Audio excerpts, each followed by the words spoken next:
talk about a couple of things on the NPR here. Like I said, this is going to be a quick meeting. I don't have that much to go over. First thing is some C18 C32 cylinder kits, two different part numbers, the 367 5160 and the 368 7817 piston are both friction welded style pistons, forged steel with graphite skirt coating for friction resistance. The liner, as you know, on the C18 or C32 engines is steel. So instead of it being cast iron like a typical 3400 liner or a C15 liner, these liners are steel.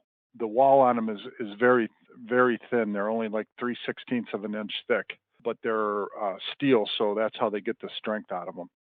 So you have a steel liner, got a roll burnish flange for strength. The liner seals on these are similar to a C15, except the O-rings have a D-shaped profile instead of being a typical O-ring like you see on C15. So a little bit of difference there. The cylinder kits can come with rings, the piston, the pin, and the retainers, along with the liner seal. So it's a typical cylinder kit. So you can see there's two different part numbers here. The 368 7817 is unique to a C18 engine, while the 367 5181 is unique to C32. Here's a close-up of the cylinder kit. So you can see you got a forged steel piston that is friction welded here. You can also see the steel cylinder liner. This liner's been through a couple of part number updates, and Interstate-McBee has the latest part numbers. The latest number is a 556 number, and we do have the latest iteration of that liner. A C18, for those of you unfamiliar, looks very similar to a C15. They share a lot of common components. The cylinder head is the same, takes similar gaskets. The difference is in the bore size. The liner on the OD is the same size as a C15 liner. The difference is the ID of this liner is 5 3/4 bore, whereas C15 is 5.4 bore. So that's how they get the additional displacement. A C32 is kind of like a 3412, except it's got the cams up on the head on those, similar to C15 head. But there's two heads. Correct. V12 configuration. So the next thing I want to talk about is a new John Deere cylinder kit, the RE524450. We've had very good customer comments on our John Deere parts. As I think we talked about in the beginning when we launched the program, some of the aftermarket that's out there, the quality is not quite where it should be compared to John Deere. So we spent a lot of time making sure that we have good quality parts, and this piston is no different. It's a cast aluminum piston, and it's got a dual nye resist insert, which means the top and the second ring is in steel instead of the second ring being in aluminum. Makes the piston a little bit more durable.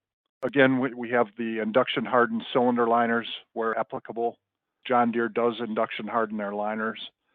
And this kit is also available in some engine kits. We didn't list them here because I think we're waiting on gaskets for some of the later model engines.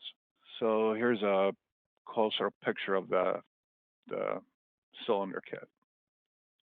For the rest of the NPR, I'm going to turn it over to Pat. Pat's going to talk about some injectors. So, couple of things about the Isx Xpi Injector. We only have 2 part numbers available right now. Additional part numbers will be coming soon. Now I know there are other competitors building this injector. Now, none of the competitors out there today are using a new nozzle and nozzle needle. That's a single assembly. The nozzle needle and the nozzle body itself is one assembly. As with any injector that we build here, it will have a brand new nozzle body.